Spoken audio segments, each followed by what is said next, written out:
তো বন্ধুরা, আজকে বানাবো থানকুনি পাতার বড়া মসুর ডাল দিয়ে।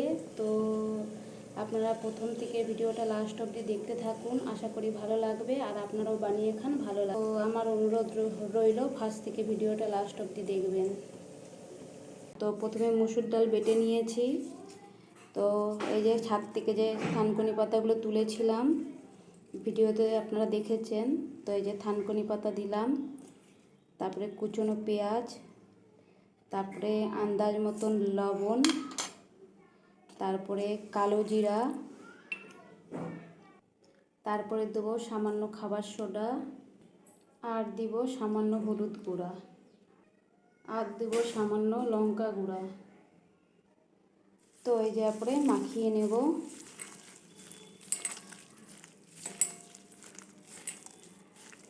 তো আপনারা কাঁচা লঙ্কা দিতে পারেন, যেহেতু আমার ছোটো মেয়ে খাবে ওই জন্য আমি কাঁচা লঙ্কাটা দিইনি, সামান্য একটু গুঁড়া লঙ্কা দিয়েছি।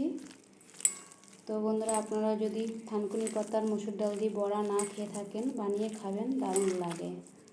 তো মাখা হয়ে গেছে, আবার কড়াইয়ে তেল দিয়ে দিয়েছি। তো তেলটা গরম হোক ততক্ষণে। বন্ধুরা, কড়াইয়ের তেল গরম হয়ে গেছে। তো আমি ভাজাভুজি করলে দু রকম তেল মিশিয়ে দিই, রিফাইন তেল আর সরষের তেল।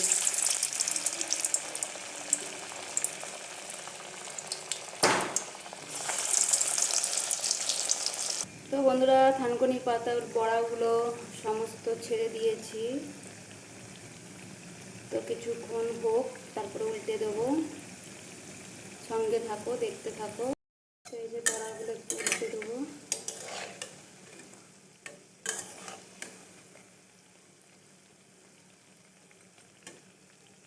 তো সমস্ত বড়াগুলো উল্টে দিয়েছি। বড়াগুলো হয়ে গেছে, তুলে নেব। তো বন্ধুরা, এই যে বড়া কিছুটা তুলে নিয়েছি, আমার ছোটো মেয়ে খেয়ে বলছে কেমন হয়েছে দাঁড়ান। তো বন্ধুরা, এই যে সমস্ত বড়াগুলো তুলে নিয়েছি। তো এই যে তোমাদের ছোট বোন খাচ্ছে। কেমন হয়েছে? ভালো। থানকুনি পাতার বড়া কেমন হয়েছে? তাহলে বন্ধুদেরকে বলে দে যে মা যেমন বানিয়েছে তোমরাও বানিয়ে সবাই ভালো লাগবে। তো আমার হ্যাঁ, এটা একটি থানকুনি পাতার বড়া। তো দারুণ হয়েছে বলছে আমার ছোটো মেয়ে, আপনারাও বানিয়ে খান। তো পরে আবার নেক্সট ভিডিওতে আবার আসবো। সকলে সুস্থ থেকো, ভালো থেকো, টাটা বন্ধুরা।